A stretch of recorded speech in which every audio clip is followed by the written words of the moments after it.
Our experience with the first Mortal Kombat was, it turned out great, but the game was very rushed. It was an 8-month project from, concept to shipped game, which was crazy when you think about that.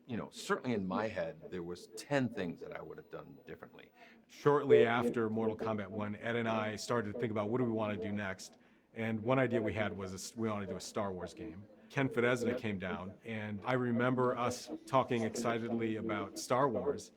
And Ken's response was, Star Wars, what are you guys talking about with this Star Wars, business? You guys got to do a sequel to this game.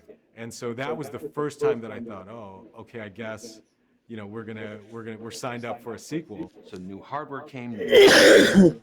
Warren Davis and all these guys, Alan, everybody was like working on tools to make things better, and we just inherited that.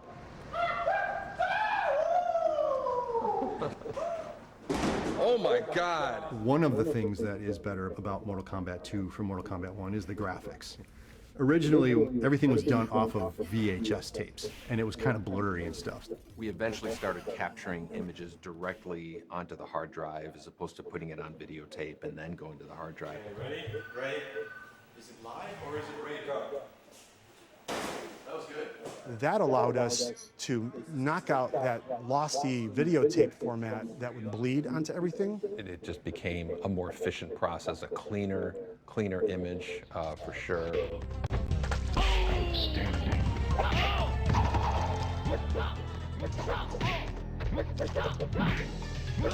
We added much better kind of combo system that was going. Jax wins. You could turn around and kick.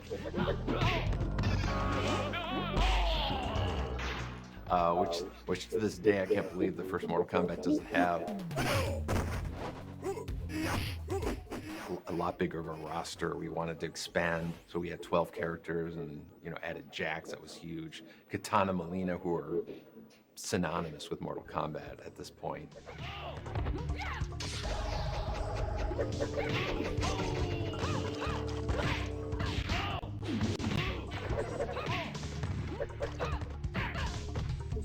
One of the reasons I know that we swapped Sonya for Katana Melina was because of their masks. We were able to get 2 for 1.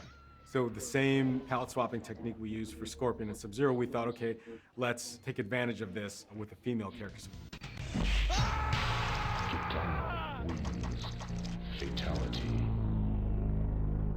Tony Goski, graphic genius. Hey, it's Ed Boom. Ed, John Tobias, and Mark Jamal walk in my office. Ed says, hey Tony, we're thinking, do you want to work on Mortal Kombat? I was an instant yes.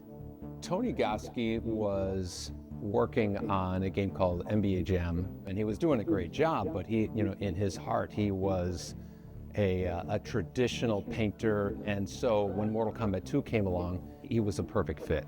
It was suited my style and things I enjoyed.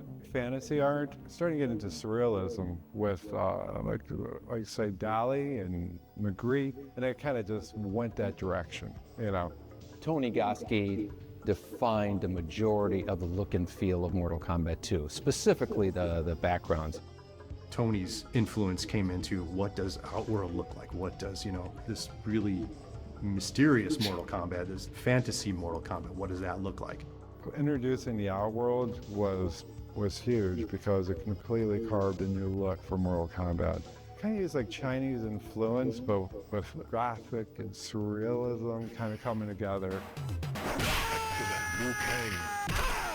Pit was an iconic stage in MK1, so we made the Pit 2.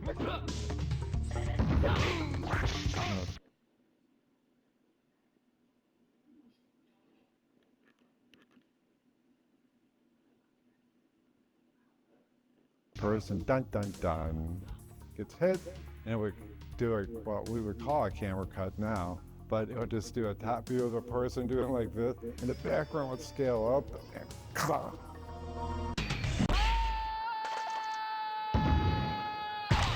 Reptile wins. He came up with this living forest and he put my face on the trees. Oh man. All had to be drawn. No digitizing for Pony. I did digitize the tree, and that's face. We digitize that, and then I would draw on top of it the bark and everything to make it look like a tree.